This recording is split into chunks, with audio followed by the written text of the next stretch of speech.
This is Jamie Drummond for Good Food Revolution. I am here with none other than Steve Smith. How are you today, sir? Very good, thank you. Now, we haven't seen you in what's coming, I think it's about 9 years. Yeah, 9 or 10 years, yeah. Down at your old place of employment. So, for those people unfamiliar with you, there cannot be many people who are unfamiliar with you, could you explain a little bit about what you've been up to over the years?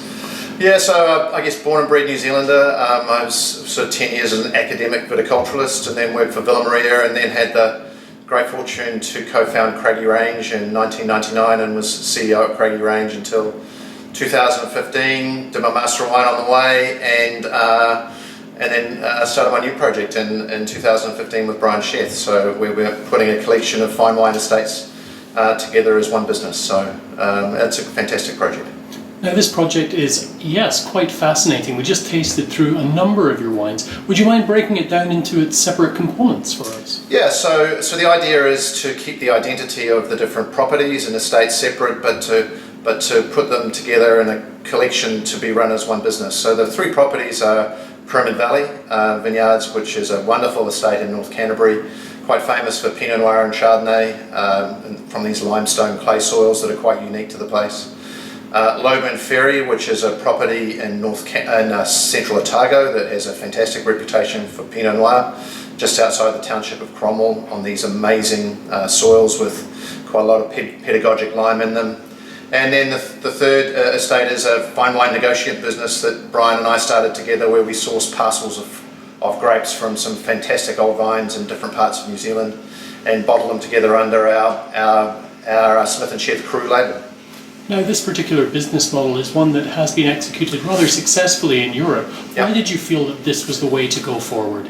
Well, I love the way that AXA have been able to keep the identity of the individual properties in their stable separately, but by collecting them together, it means that as a business you can gain benefits of having a little bit more scale, so that you can have a great business relationship with great importers around the world. And it gives you a bit more visibility than if the properties are operating individually. So, we think it's a great model that's worked for AXA, and I think we've got a great opportunity to do something on a much smaller scale in New Zealand. Now, what was it that first attracted you to the Pyramid Valley property? Look, it's the most beautiful winemaking property that I've sort of seen, not in the world, but very close to in the world. It's this incredible property about an hour north of Christchurch in the South Island, which has got these limestone clay slopes that face the right direction in a very cool climate, so between Chablis and Burgundy if you're looking at the comparison.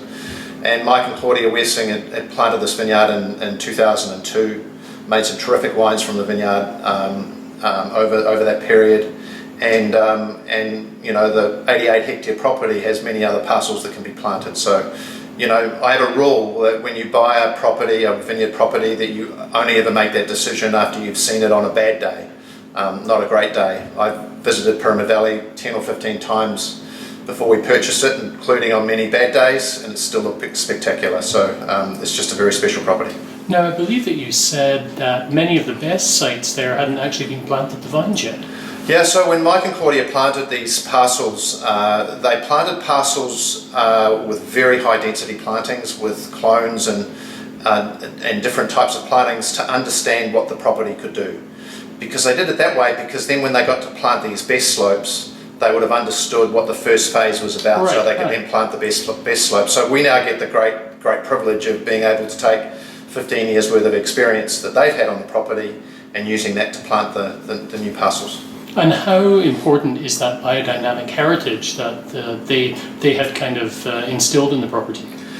Look, I think it's an integral part of what happens at Pyramid Valley. It seems to work on the property. It's been a farm that has never had synthetic pesticides or fertilisers on it through its entire farming life.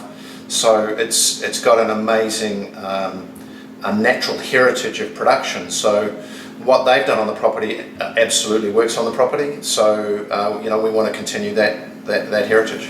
And as for the property down in central Otago, tell us a little bit. Yeah, so this is the home to the Loburn Ferry brand, which is a small production Pinot Noir. I wasn't familiar with that. Yeah, no, it's very small, and only it's sort of Roger and Jean Gibson made small parcels of wine from it, and it was sort of a little bit like a weekend business for them. So, but it's a property that has once again incredible soil. So it's a property that was originally used by the Chinese gold miners as a place to grow their vegetables. So the soils were they were quite rich soils for Central Otago. But because Central Otago is very dry, they did not put too much vigour into the vines. And then down below the topsoil is this amazing pedagogic lime, which of course grapevines love limestone. So this combination of location, these quite rich soils, and this limestone together is really quite a unique story from this parcel of land.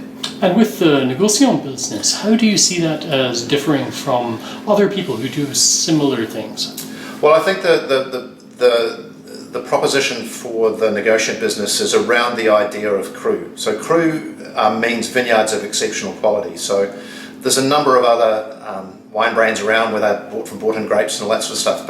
But our proposition is very much about these exceptional vineyards and finding old vines and making wines that really are a true fine wine proposition. So, we'll differentiate ourselves in that way. The wines, I think, speak very much of the different parcels of vineyard they come from, and we'll be judged on that in time. So it's a cool project. What size is the production of the three different brands right now, and where do you see that going in the coming years? Look, it's not going to be driven by volume for us at all. I mean, we need to make enough wine to have the business successful. So, currently with sort of 3,000 to 5,000 cases a year, that might go to 10,000 plus cases over the next 10 years. But it's not about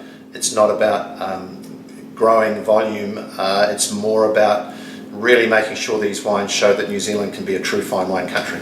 And you were saying you wanted that to be your legacy after 40 years plus in the industry. Yeah, well, I don't want the industry to be just known for producing flavoursome, great value Sauvignon Blanc, because New Zealand is much more than that.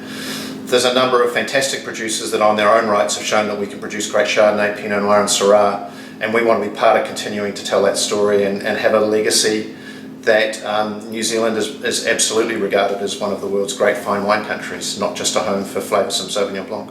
Fantastic. Thank you so much, Steve, and we look forward to tasting your wines many more times in Toronto. Thank you very much for showing them to us today. Pleasure. Thanks for your time. It's great. Bye for now. Okay, bye.